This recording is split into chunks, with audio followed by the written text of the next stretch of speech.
नमस्कार साथियों, जैसा कि आप सभी को मालूम है 19 नवंबर को संभल के अंदर शाही मस्जिद के सर्वे को लेकर या आप यूं भी कह सकते हैं कि हरिहर मंदिर में सर्वे को लेकर वहां पर काफी बवाल हुआ। वहां सांप्रदायिक दंगे हुए, जिन दंगों के अंदर 6 से ज्यादा संप्रदाय विशेष के नवयुवक मारे गए या यूं कह लीजिए दंगाई पत्थरबाज मारे गए।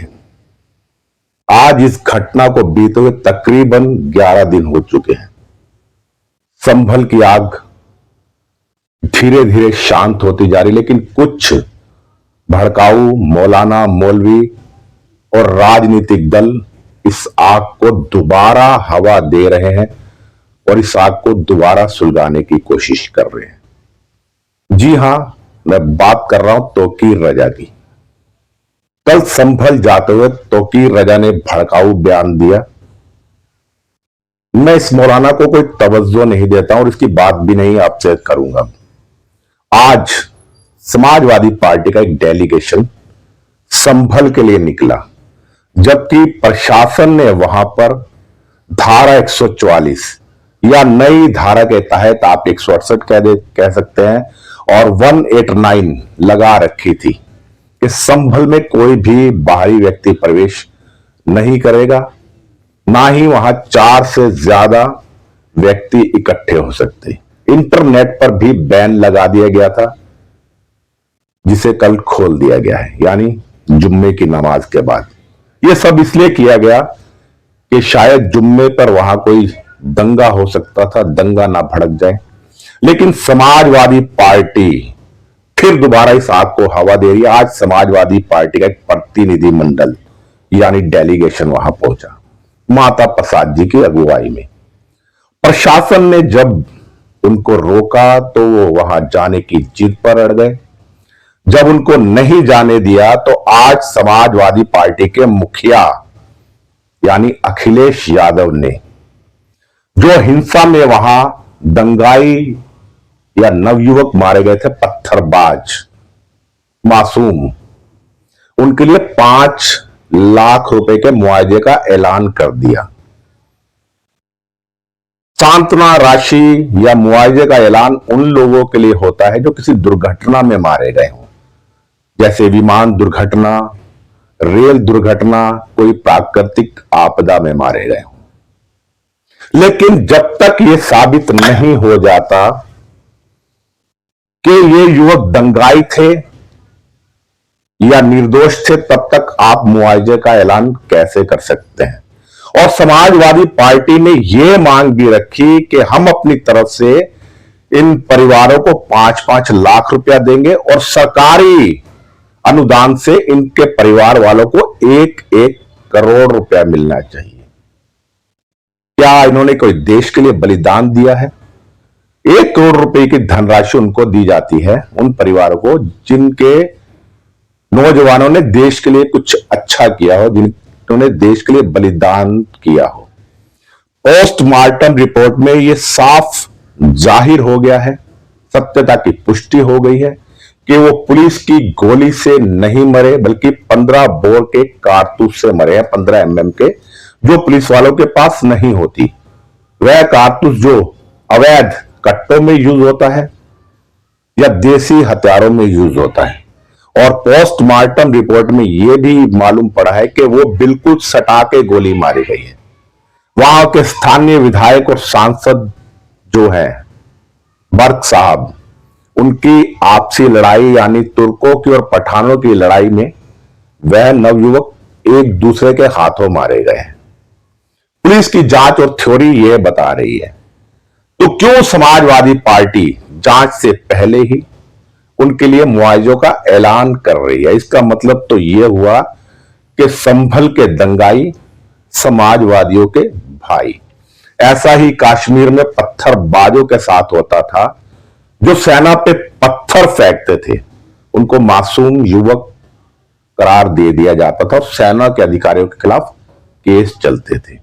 यहां भी अनुज चौधरी जी को जो वहां के सीईओ हैं उनको अपराधी बनाया जा रहा है और इन युवकों को निर्दोष बताया जा रहा है जो दंगे में ग्रस्त थे, जो पुलिस वालों पर पत्थर मार रहे थे बकायदा वीडियो में।